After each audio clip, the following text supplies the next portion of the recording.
Acompáñenme al libro de los Efesios, de Pablo a los Efesios, capítulo 3, verso 14 al 21.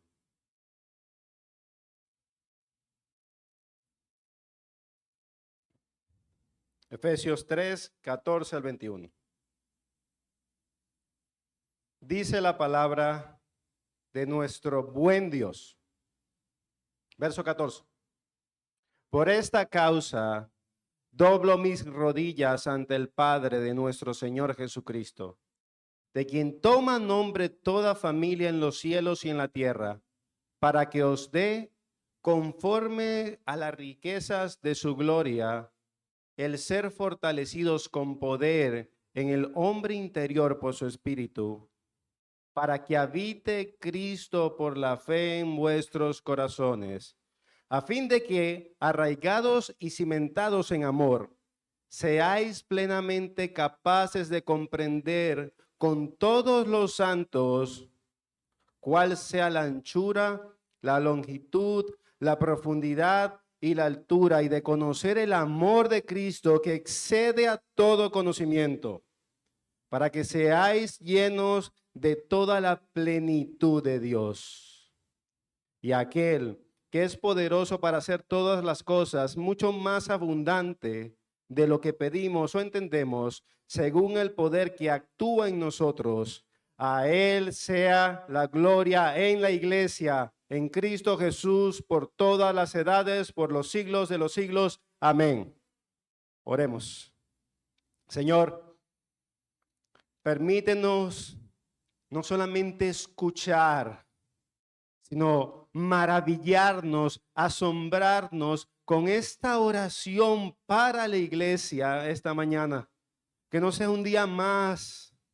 Por favor, te lo suplicamos, ayúdanos hoy, el primer culto presencial del año, a escuchar tu voz y a escuchar cuánto a ti te importa la iglesia, que has diseñado esta oración tan profunda para beneficiarla a ella, para beneficiarnos a nosotros. Te lo pedimos en nombre de Cristo Jesús. Amén.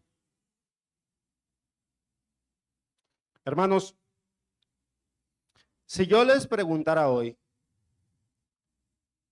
¿quiénes son? Probablemente algunos me darían una lista de etiquetas. Me darían su profesión, sus logros, sus recursos o lo que aspiran a hacer. Pero todos sabemos un secreto.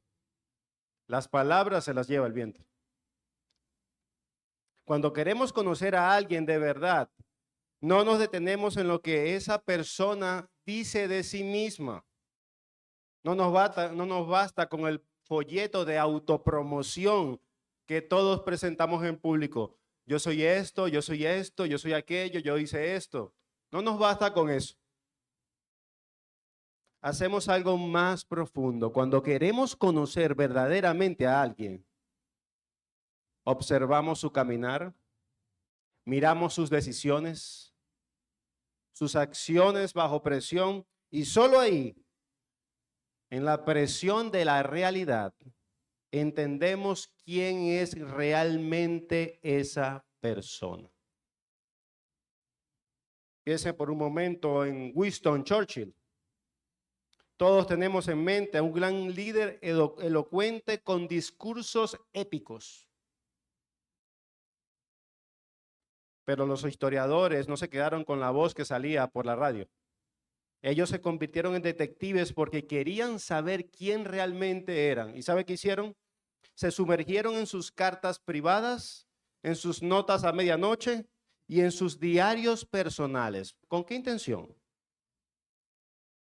Con la intención que ellos pudieran ver lo íntimo, porque en lo íntimo no hay fachada. Lo que Churchill escribía en la intimidad revelaba lo que realmente lo movía, lo que era su miedo real, su prioridad absoluta y su pasión, en este caso, por la nación. De la misma manera, si quieres saber qué realmente le importa a un cristiano, pues la oración es el diario íntimo en nuestra vida espiritual. Son esas cartas que no se pueden ocultar. Es un mapa fiel de nuestras ambiciones más profundas, gloriosas o egoístas. Piénsenlo. Todos oramos, y eso espero. Pero todos oramos por lo que no nos deja dormir. Nadie gastaría energía pidiendo por aquello que no considera importante, ¿cierto? ¿Para qué? Si no es importante. Pues la oración es el monitor del corazón. Es la pantalla que podemos observar el corazón, que revela nuestro deseo más profundo y apasionado. Y al conectar este monitor al corazón de Pablo en esta carta, en su diario íntimo, los Efesios, si cabe la expresión, descubrimos que su mayor ambición, su motivación, su deseo más profundo que gobierna todos sus afectos es por la iglesia y su propósito. Porque eso es lo que gobierna sus oraciones. Y hermanos, quiera el Señor ver con claridad esto hoy y que obre el mismo sentir en nosotros. Amén. Por eso lo que deseo argumentar esta mañana es lo siguiente. Pidamos, oremos por ser fortalecidos y habitados por Cristo, arraigándonos en amor para ser llenos de su plenitud. Lo repito, pidamos ser fortalecidos y habitados por Cristo, arraigándonos en amor para ser llenos de su plenitud. Y este sermón lo vamos a estar estudiando en 3 puntos, en 3 encabezados. El primero es el siguiente. ¿Desde dónde se ora así? Verso 14 al 15. Segundo punto. ¿Qué se pide exactamente? 16, verso 16 al 19. Y número 3. ¿Por qué podemos orar así sin temor? Verso 20 al 21. Y antes de profundizar en el texto, permítame recordarle de dónde quedamos la última vez, la última predicación de Efesios. Pues en realidad el apóstol Pablo intentó dar voz a esta oración mucho antes. No sé si lo recuerdan. Justo antes de comenzar este capítulo, específicamente en el capítulo 3, versículo 1, que le indica, por esta causa yo Pablo. ¿Sí lo recuerdan? Por esta causa yo Pablo, que quería decir, por esta causa yo Pablo oro. Sin embargo, en ese preciso instante, abre un paréntesis necesario. Pablo temía que los creyentes en Éfeso se desanimaran al verlos en cadenas. Por ello se detuvo su ruego para explicarles que sus prisiones no eran derrota, sino gloria para ellos. Y eso lo vemos específicamente capítulo 3, verso 2 al verso 3. La última predicación lo hicimos. Y tras ese paréntesis de aliento, Pablo retoma el hilo en el versículo 14 que vamos a estudiar hoy. Regresando finalmente a una de las oraciones consideradas como una de las joyas más preciosas del cristianismo por la iglesia. Y esta oración es tan hermosa que ha dejado sin palabra a muchos grandes hombres del pasado.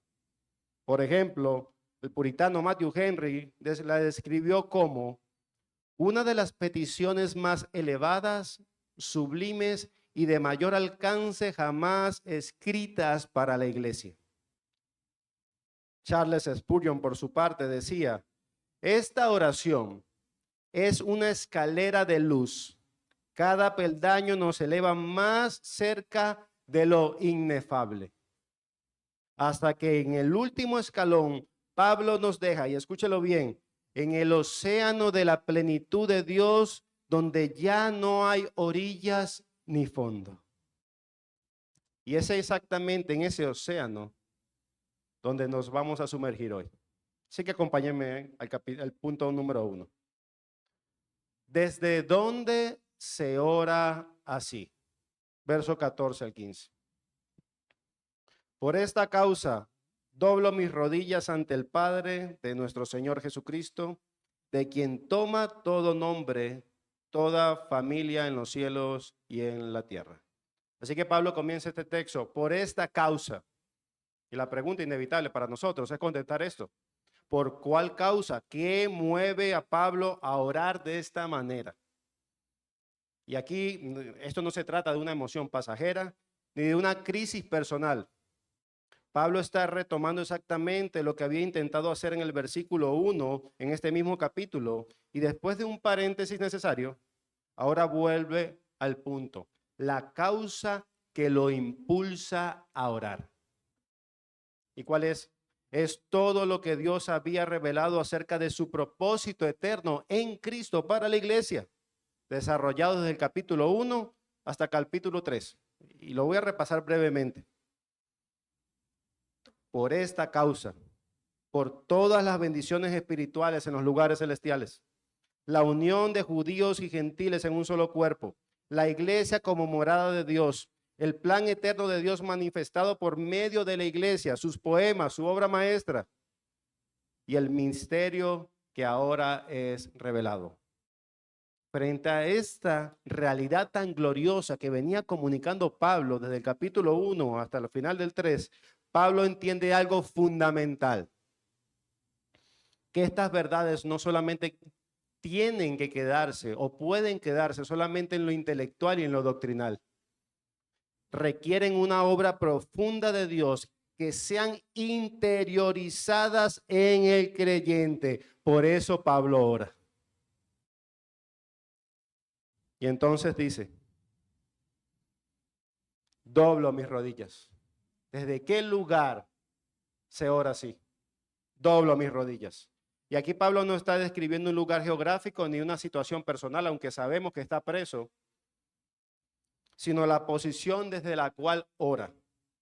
Entre judíos y gentiles, la postura normal para la oración era estar de pie. Lo vemos, por ejemplo, en la parábola de Jesús sobre el fariseo y el publicano, que ambos hombres se pusieron de pie a orar. Así que arrodillarse no era habitual, porque expresa humillación, intensidad y profunda dependencia.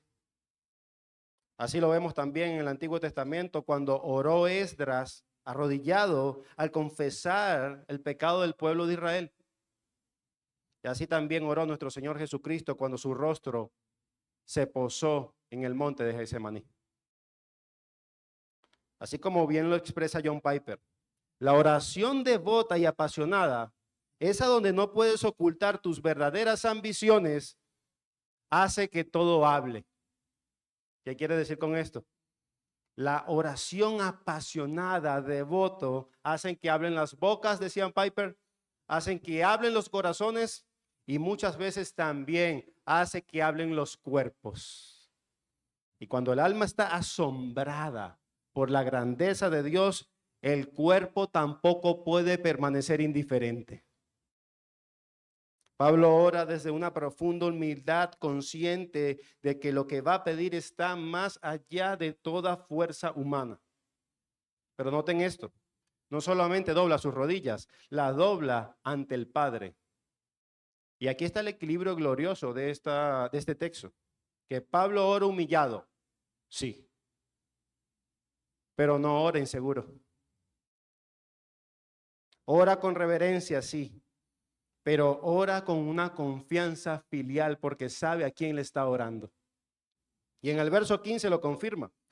Este Padre es aquel de quien toma nombre toda familia en los cielos y en la tierra. Es decir, Pablo ora reconociendo la autoridad soberana y universal de Dios, el Padre que gobierna la realidad o toda la realidad visible e invisible.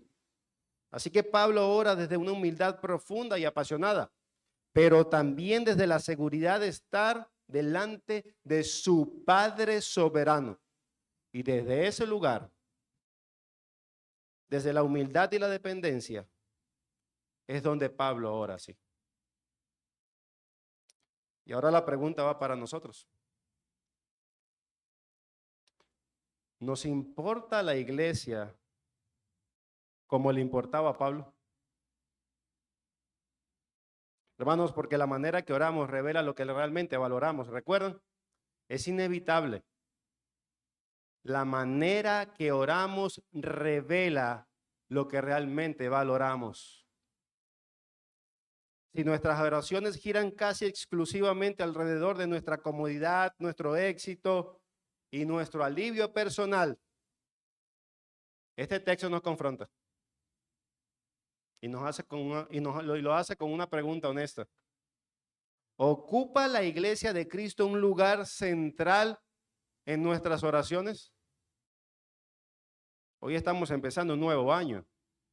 Piensa un momento en las oraciones pasadas. ¿Cuánto oraste intencionalmente por tu iglesia local o por la iglesia universal?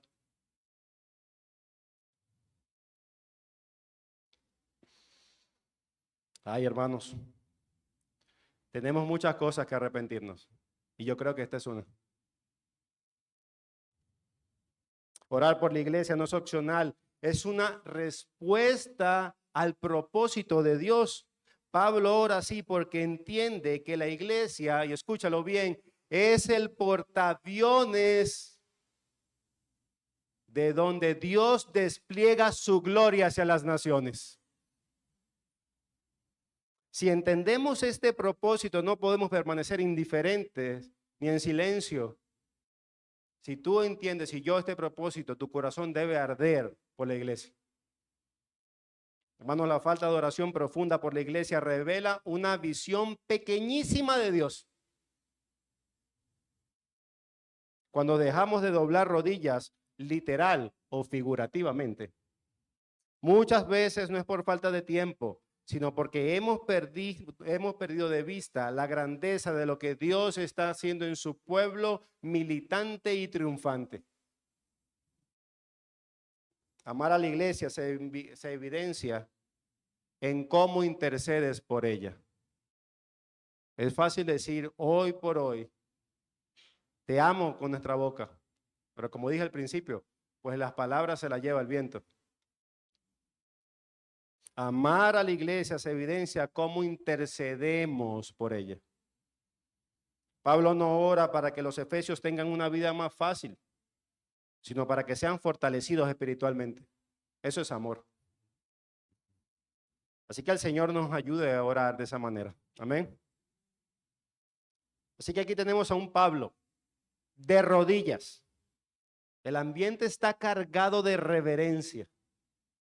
Y prestemos mucha atención, ¿qué es lo que sale de sus labios a partir de ahora? Porque si la oración es el mapa de nuestras ambiciones, lo que Pablo pide a continuación nos va a revelar lo que realmente considera vital para los efesios y para nosotros como iglesia. Así que, ¿qué está pidiendo? Y esto lo vamos a ver en nuestro segundo punto.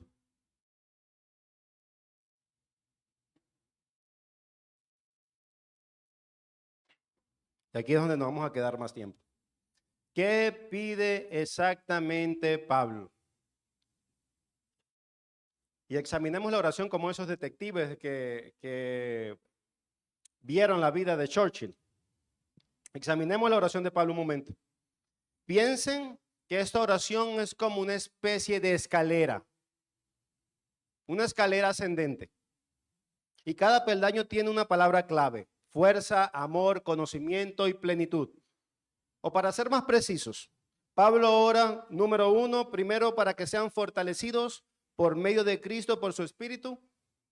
Número 2, porque puedan arraigarse y cimentarse en el amor mutuo. Número 3, que puedan conocer el amor de Cristo en todas sus dimensiones. Y número 4, para que puedan ser llenos hasta la plenitud de Dios. Así que cada peldaño realmente sube un poco más hasta llevarnos a la cúspide, hasta la plenitud de Dios. Así que vayamos al primer escalón. Verso 16 al 17, parte A. Fortalecidos con poder. Verso 16. Yo oro para que os dé conforme a las riquezas de su gloria el ser fortalecidos con poder en el hombre interior por su espíritu, para que habite Cristo por fe en vuestros corazones. Así que Pablo ora primero para que sean fortalecidos con poder en el hombre interior por medio del Espíritu, para que habite Cristo por fe en sus corazones. Y ahora alguien podría decir, pero ya va. El Espíritu de Dios, el Espíritu Santo, no habita en cada creyente el momento que yo me arrepiento y creo en Él como Señor y Salvador. Sí, eso es correcto. Entonces, ¿qué quiere decir Pablo aquí? La respuesta está en el verso 17.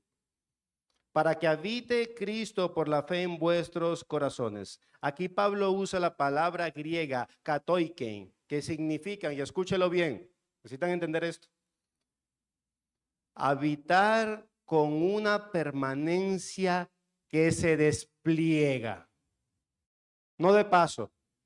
Habitar con una permanencia que se despliega. Es como alguien que llega con todo su equipaje a su nueva casa para reinar como dueño absoluto, para reinar en sus decisiones, en sus afectos, en sus planes y en sus proyectos, porque todo, absolutamente todo, desde ese momento queda bajo su autoridad. Todo lo que pensamos, miremos, hacemos, nuestros afectos, todo está sometido bajo su autoridad. Es una permanencia que se despliega, que llega con todo su equipaje. Y ese es el deseo más elevado de Pablo, que Cristo gobierne todo lo que somos. Y esto es lo que conocemos como la santificación progresiva. Cuando el Espíritu de Cristo viene a habitar en la residencia de nuestro corazón, tenemos que ser francos. Él se encuentra con algo que no le gusta mucho. Llega a nuestro corazón hecho desastre o hecho un desastre, y de hecho la mayoría de las cosas que están en nuestro corazón le da asco. Así que al momento que Él se muda, Él comienza a remodelar esa residencia en algo que sea digno de un rey. Y quiero que esto suene alentador para ti porque lo es. Y no hay poder en el mundo que detenga esa remodelación. Así que Él comienza a remodelar nuestra residencia interior. Imagínense, las paredes cubiertas por la suciedad del egoísmo, del chisme, del amor propio, de las mentiras, de la mundanalidad, son repintadas bellamente con la pintura del amor por Dios, del sacrificio al prójimo ahora y con vivir en verdad siempre. Esas paredes horribles Él las repinta bellamente, pero sigue su remodelación. Él quita, Él arranca el viejo tapiz del miedo, de la ira, de la desesperanza y coloca el nuevo tapiz de la confianza, la paz, la esperanza en Dios. Las alfombras manchadas y ennegrecidas por el pecado y la inmoralidad o el egoísmo son reemplazadas por las alfombras de la pureza y de la bondad. Y cada cambio es progresivo y a veces duele. Pero nada puede detener al Rey que ha decidido hacer morada en ti y en mí. Nada, absolutamente nada. Así que esto no es un maquillaje superficial. Es un string makeover. Es una reconstrucción total donde tu interior pecaminoso, nuestro interior pecaminoso es destruido. Y construye un interior santo donde Él sea glorificado. Y esto es lo que Pablo desea. Que cada creyente sea una morada digna del Rey de Reyes, donde Cristo no solo habita de vacaciones, sino que vive y gobierna con poder, amor y autoridad sobre nuestra vida, sobre toda nuestra vida. Amén. Y cuando oramos así, no pedimos cosas pequeñas o triviales. Pedimos que Cristo transforme nuestra vida desde el interior hasta que todo lo que somos refleje su gloria y amor. Todo. absolutamente todo. Desde nuestros pensamientos, hogares, corazones, relaciones interpersonales correctas, todo, absolutamente todo, para que Él pueda decir mío.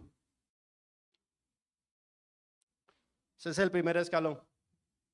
Caminemos a ese segundo. Arraigados y cimentados en amor. Lo vemos en el verso 17, parte B. A fin de que arraigados y cimentados en amor.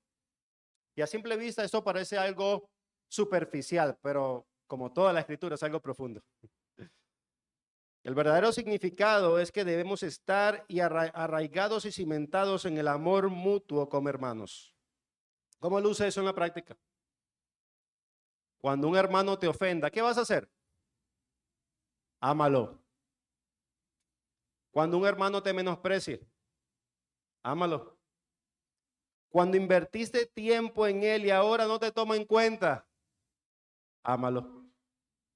Ama y vuelve a amar. Y tenemos que ser claros, un amor así es costoso.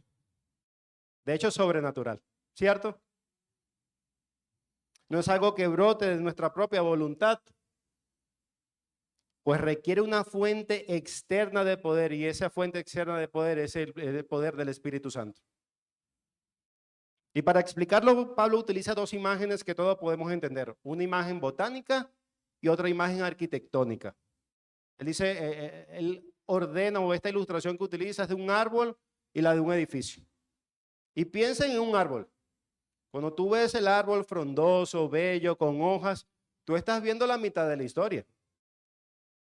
Porque para que un árbol sobreviva a la sequía o al huracán, cuando vienen las tormentas, sus raíces son las que deben hundirse en el suelo para no caer y para vivir. Así que cuando vemos un árbol frondoso, estamos viendo la mitad de la historia. Las raíces profundas son las que evitan que ese árbol se muera y se seque. Así que el amor no es el árbol por fuera. El amor son las raíces que están en la tierra que impiden que el árbol fallezca. Ahora el edificio. Piensen en los cimientos, lo que está abajo. Nadie ve el cimiento bajo la tierra, pero es lo que sostiene cada pared. Si el cimiento es el amor, la construcción puede resistir el peso de la vida, e incluso el peso de no ser amados, incluso el peso para amar. Así que Pablo nos invita a abandonar la superficialidad, ver lo que está arriba, nos hace ver más abajo.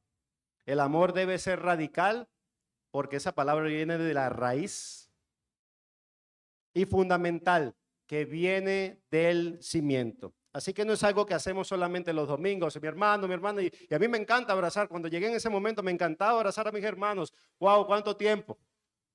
Y más lo que está pasando en nuestro país. Pero no solamente el amor luce los domingos, no solamente las 3 horas o 4 horas que pasamos aquí, es siempre, todo el tiempo, aun cuando sea difícil, aun cuando sea costoso, el amor siempre debe permanecer. Porque es el suelo donde plantamos nuestros pies cada mañana y decidimos amar. Es el concreto sobre el que construimos nuestras relaciones interpersonales. De una vez, ante que un hermano o una persona te hiera, los fundamentos tienen que ser el amor. ¿Y cómo luce esto en la práctica? Que aunque probablemente esa persona que tienes enfrente tuyo te va a herir, tú decides estar equipado hoy a perdonarla, a amarla, si esa persona te hiera a ti. Y podemos decidir amar. ¿Saben por qué? Por el poder del Espíritu que mora en ti y en mí. Así que cuando surgen conflictos o huracanes de discordia con tus hermanos más amados o cercanos o no tan cercanos, decides amar porque tus raíces están en el amor. Cuando es difícil amar, lo haces porque tus fundamentos están en lo profundo, listos para soportar el peso de la vida. quién levantaría la mano aquí que la vida es fácil? Pues tú debes decidir realmente echar mano a esta realidad, que tus fundamentos sean el amor. Ama intencionalmente, aunque esto te cueste todo. O cuando ves un hermano, una hermana que te cuesta perdonar o comprender, recuerda que tu amor no depende de tus fuerzas, sino de lo profundo que esté arraigado en Cristo. Amar así fortalece la unidad de la iglesia y refleja el corazón de Dios, porque Dios nos ama así. Sigamos subiendo el tercer escalón. Conociendo el amor de Cristo, verso 18 al 19. Yo oro también para que seáis plenamente capaces de comprender con todos los santos cuál sea la anchura, la longitud, la profundidad y la altura, y de conocer el amor de Cristo que excede todo conocimiento. Así que observamos que el apóstol Pablo pasa de nuestro amor, y que debemos estar arraigados, al amor de Cristo que Él pide que podamos conocer a un nivel profundo. Pablo ora para que seamos plenamente capaces de comprender el amor de Cristo en sus dimensiones totales. La anchura, la longitud, la profundidad y la altura. Y alguien decía que Pablo utiliza estas medidas para ilustrar que el amor de Cristo es infinito y abarcador. Cuando lo usa la anchura, es un amor que no tiene fronteras, que alcanza personas de toda nación, tribu y lengua. Longitud, que se extiende desde la elección hasta la glorificación. O sea, eso es un amor que se extiende absolutamente por toda la eternidad. Su profundidad es tan profundo que alcanzó al pecador en el abismo más bajo de su miseria y rebelión en el pecado. Y es tan alto, ese amor es tan alto, que nos eleva a los lugares celestiales para sentarnos con Cristo. Busca intencionalmente lo mejor para los demás. Ese es el amor. Sujel Michelin lo decía de esta manera: se requiere un despliegue de poder divino mucho mayor para abrir los ojos de un pecador redimido y que logra asimilar la magnitud del amor de Cristo por él, que el poder que Dios empleó para traer el universo a la existencia.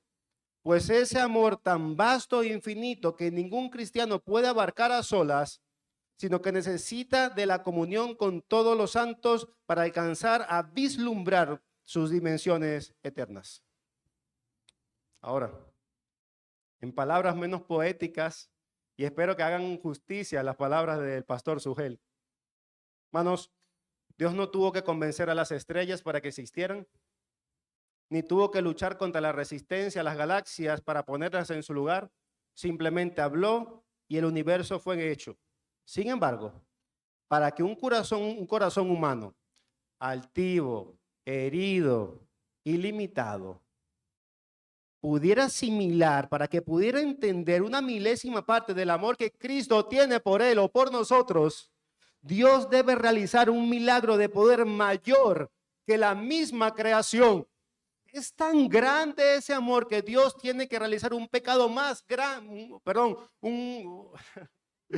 Dios realizar un milagro de poder mayor que la misma creación misma, para que nosotros podamos entender la magnitud del amor por nosotros. Necesitamos una fuente externa de poder del Espíritu Santo, porque intentar comprender ese amor a solas es como querer vaciar el océano por un pequeño agujero en la tierra. Por eso el amor de Cristo solo se entiende plenamente en la comunidad de los santos. ¿Y por qué? Porque cuando ves a ese hermano o a esa hermana perdonar a otro lo imperdonable, cuando ves a ese hermano o esa hermana sostener a su hermano en medio de la prueba de dificultad, cuando ves corrigiendo por amor a ese hermano, a otro cristiano, cuando existe la posibilidad que se aleje de él porque no le gusta ser corregido,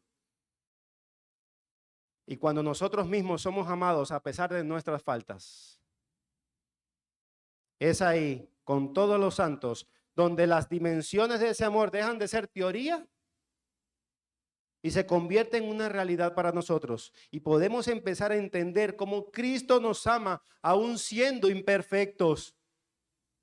Cuando tú ves a un hermano perdonar lo imperdonable, amar, podemos entender cómo Cristo, o empezar a entender cómo Cristo y la magnitud del amor que tiene por nosotros, a pesar de ser imperfectos.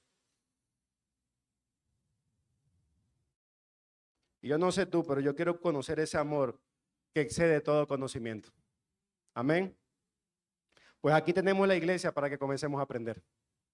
La iglesia local es donde vamos a ver manifiesta ese amor que Dios tiene por nosotros. ¿Cómo? Amándonos intencionalmente los unos por los otros. Así que llegamos al último escalón, a la cima de la escalera. Llenos de toda plenitud. Verso 19, parte B. Para que seáis llenos de toda plenitud de Dios. Y aquí la plenitud de Dios no es que el hombre se vuelva divino en esencia,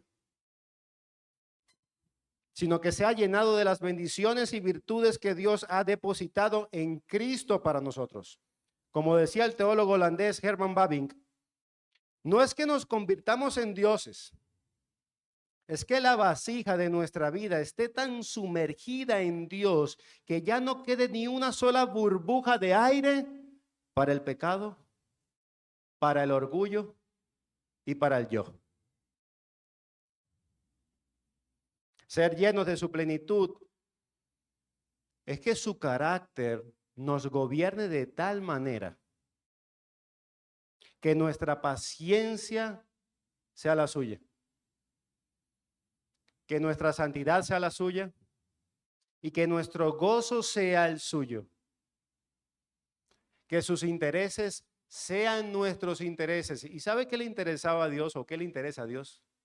La iglesia. Que sus palabras sean nuestras palabras y que su deseo de llenar la tierra con su conocimiento sea nuestro deseo más ardiente. Desde predicar el evangelio hasta plantar iglesias en cada nación, en cada lugar, en cada rincón, para que Él pueda reclamar, esto es mío y por medio de Jesucristo yo lo estoy tomando otra vez para mí.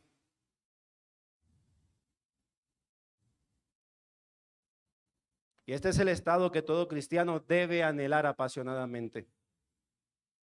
O para volver a nuestra ilustración principal. La plenitud es el final de la remodelación. Es ese momento cuando el dueño de la casa finalmente se asoma por la ventana de nuestros ojos y el mundo ya no te ve a ti,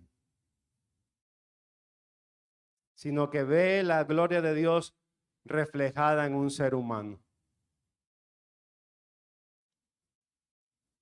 Qué hermoso. Hermanos, miren la altura que nos ha llevado Pablo hasta ahora. Empezamos en el primer escalón pidiendo fuerza para que el dueño de la casa remodele nuestro interior. Subimos al segundo echando raíces profundas en el amor mutuo.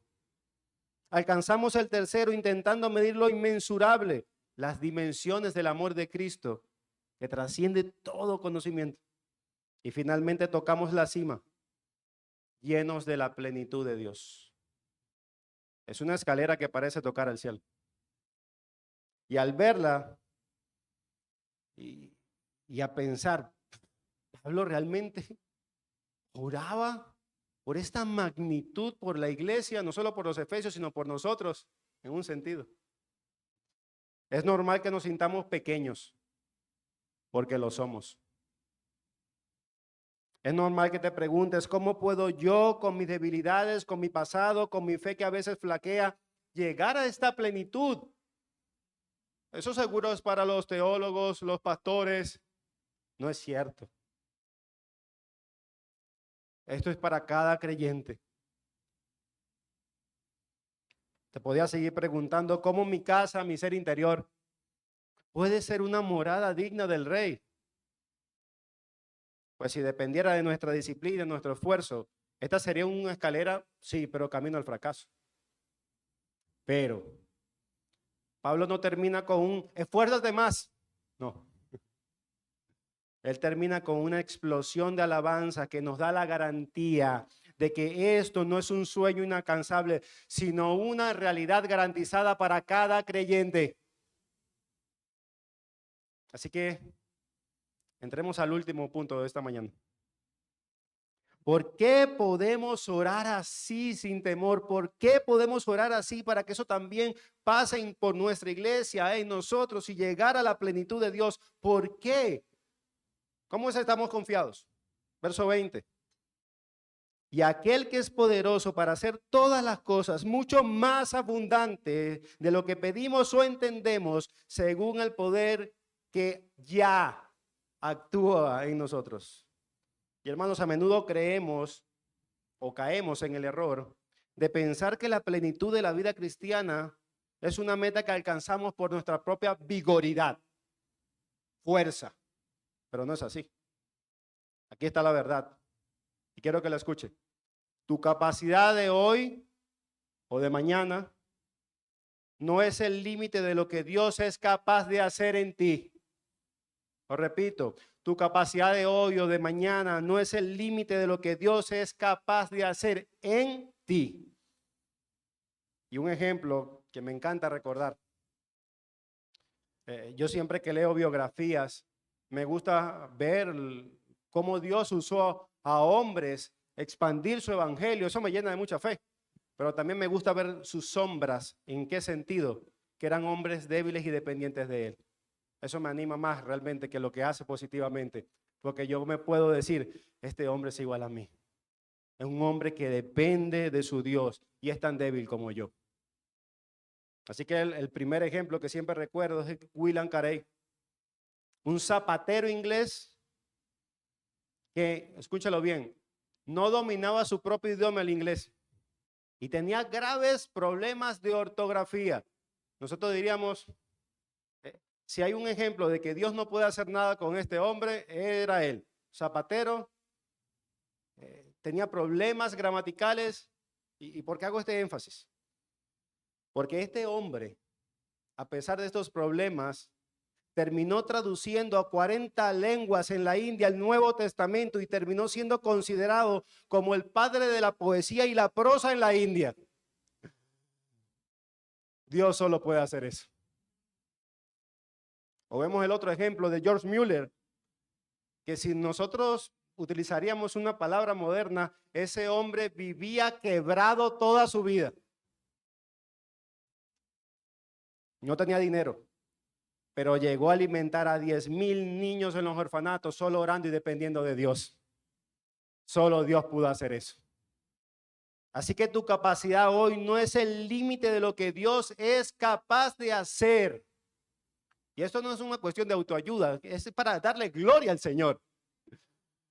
Así que cuando vemos en el verso 20, que vemos que Pablo agota incluso el lenguaje humano hasta ese momento, que él utiliza una expresión que significa mucho más allá que cualquier medida.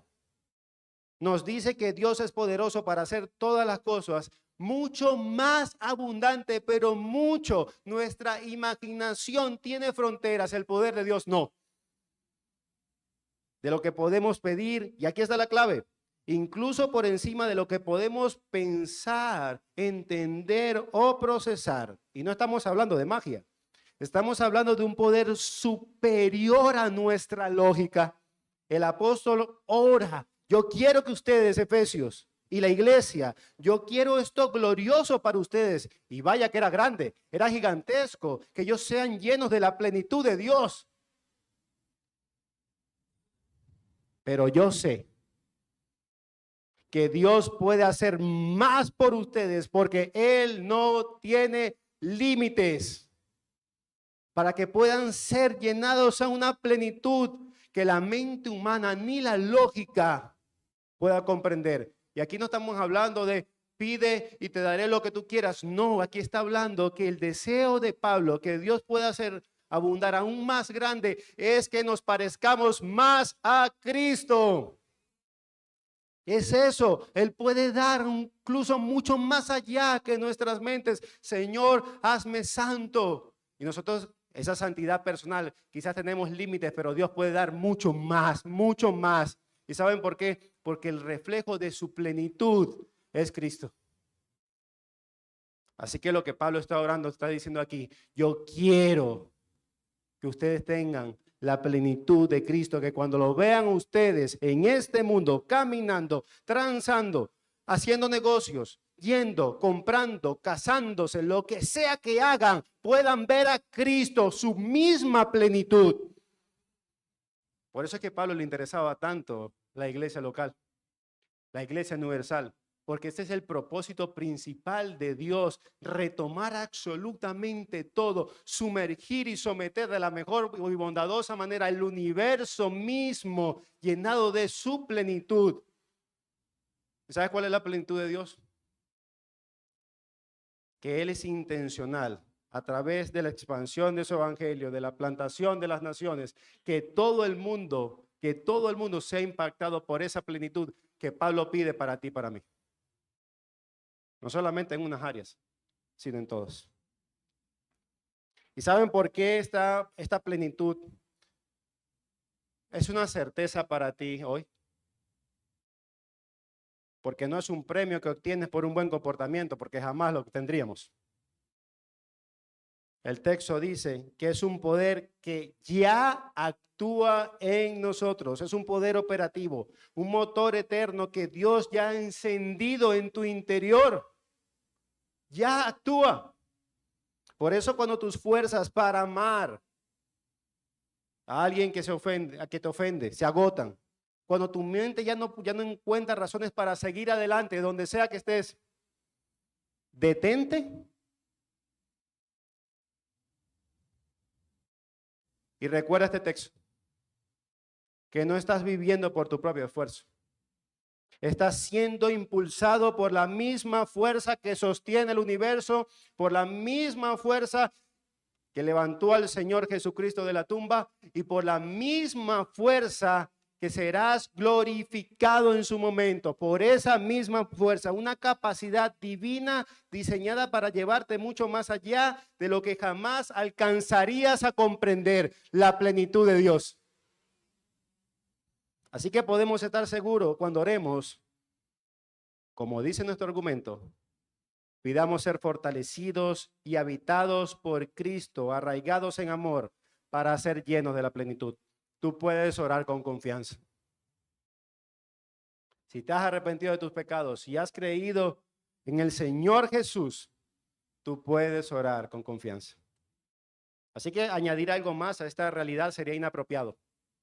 Lo único que nos queda es unirnos en la misma actitud de Pablo, en la rendición y la adoración. Por eso Pablo estalla en adoración en el verso 21. A Él que hace todas las cosas, que puede hacer todas las cosas, a Él sea la gloria. A ese Dios que nos enriqueció con toda bendición espiritual en los lugares celestiales. A ese Dios que nos dio vida cuando estábamos muertos en delitos y pecados. A ese Dios que nos levantó del polvo y nos sentó con Cristo en las alturas. Y sobre todo, a ese Dios que es el único capaz de tomar nuestra profunda debilidad y llenarla con su plenitud. A ese Dios sea la gloria. Hermanos, así que nos unimos en esa adoración de Él. A Él sea la gloria. A Él sea la gloria. A ese Dios, a nuestro Padre. Amén. Oremos.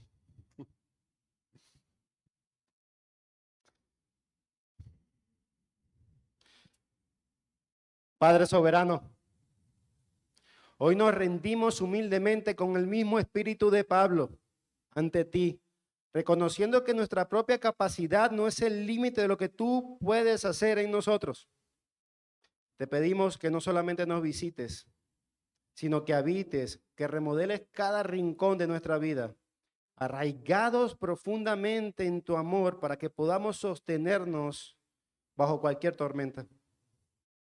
Y permítenos comprender, Señor, junto a nuestros hermanos, esa inmensidad de Cristo que sobrepasa toda lógica humana. Gracias. Te damos gracias. Porque no depende de nuestro propio esfuerzo, sino de tu motor eterno que ya opera en nuestro interior. Así que nuestra debilidad sea hoy, no sea hoy, que nuestra debilidad sea hoy el escenario de tu plenitud, para que solo tú puedas recibir la gloria. Te lo pedimos como iglesia, en nombre de Cristo Jesús. Amén.